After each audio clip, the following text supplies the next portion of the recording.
Я всегда любил Хабиба и его команду, но когда я встретил его отца, это было чем-то большим.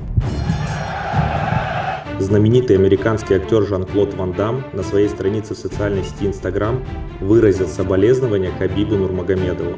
«Брат, я никогда не встречал тебя в реальной жизни, но всегда восхищался великим путешествием в твоей жизни.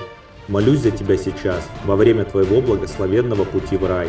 Да благословит Аллах твою душу. Аминь». Мои искренние соболезнования Хабибу Нурмагомедову, семье и сообществу UFC, написал актер. Менеджер Али Абдель-Азиз, представляющий интересы чемпиона UFC в легком весе Хабиба Нурмагомедова, оставил комментарий относительно смерти его отца Абдулманапа Нурмагомедова. Для людей, которые знали моего большого брата Абдулманапа Нурмагомедова, этот человек был признан всеми как великий тренер. Этот человек на протяжении всей своей карьеры и жизни помогал маленьким детям и давал им возможность превратить умирающую мечту в реальность. Люди думают, что он воспитал только Хабиба, но у него 18 чемпионов мира по разным видам спорта. Этот человек изменил столько жизней, дав им пищу, кровь и мечту. Я имел удовольствие приглашать его к себе в гости. Я всегда любил Хабиба и его команду, но когда я встретил его отца, это было чем-то большим. Я не чувствовал этой боли в сердце с тех пор, как умерла моя мать. Абдулманап поставил после себя столько великих спортсменов, что продолжил свое наследие. Его наследие будет жить вечно. Аллах призвал его вернуться. Мы будем скучать по нему, но я знаю, что он сейчас в хороших руках. Я знаю, что мы встретимся снова, написал Абдель-Азиз.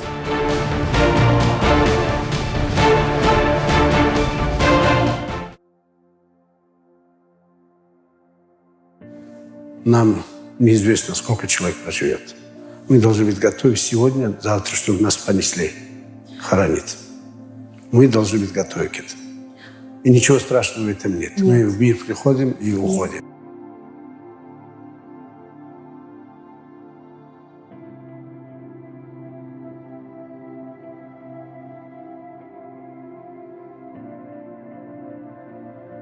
Я считаю, вот этот мир через окно, где я родился, эта история меня будет устраивать. Я знаю, что я смертный, но то, что сделал я историю для своей малой родины и России, и во всем мире для смешанного единоборства, я считаю, я сполна отдал себя. И мои воспитанники показали это. Я не буду об этом сожалеть. Ничего вечного нет.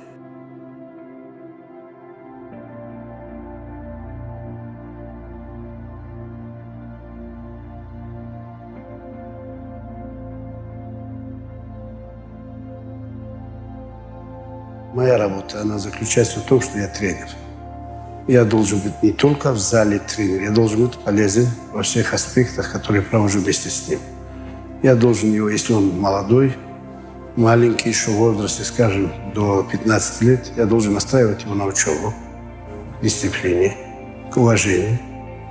И чтобы этот человек не только был спортсменом, а человек, так скажем, хороший семьянин,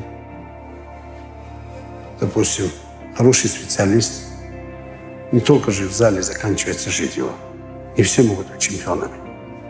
28 стоит, 2 поддержали. Вот так, не последний, настрой. Вот так, 30.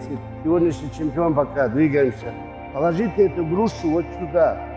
Вот здесь, чтобы я мог садиться. Вот так. Все правильно.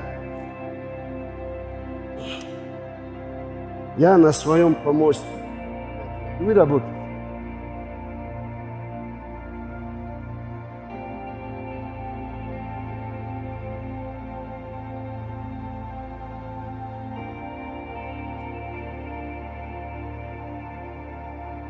Are you not with the decision?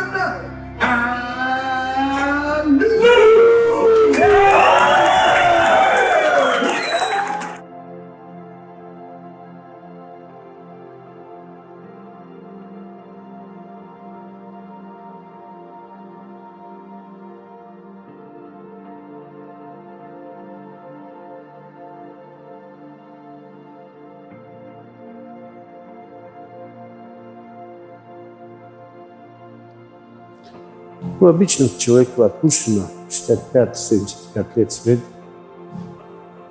Ну, с того момента, как я стал понимать, что такое вера, я знаю, что у меня отведенное время. Я должен успеть Значит, быть полезным, благодарить Всевышнего и следовать канонам ислама. Чего я делаю? И я думаю, оставить после себя воспитанного, образованного сына, который будет даст и дочку, и семью, после меня, значит, моих детей. И я думаю, что если я все-таки оставлю для будущего поколения хорошие школы, дороги, допустим, провести к ним воду, источник воды, дарахат, это будет то, что носит мне и потусторонней жизни пользу.